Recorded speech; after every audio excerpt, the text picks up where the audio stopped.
It's another holiday in France, and it's I think it's called Victory Day, I think would be the translation. And we just happen to be coming up on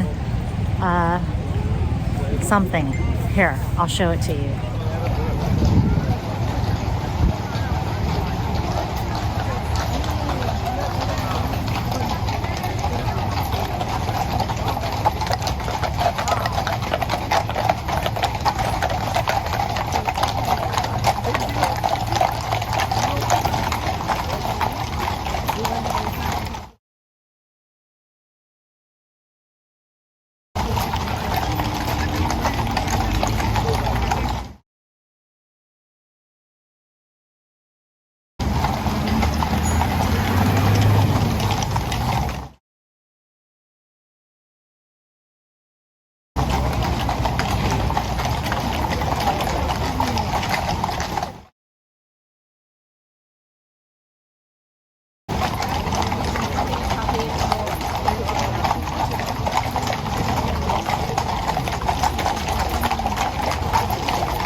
I feel like I need to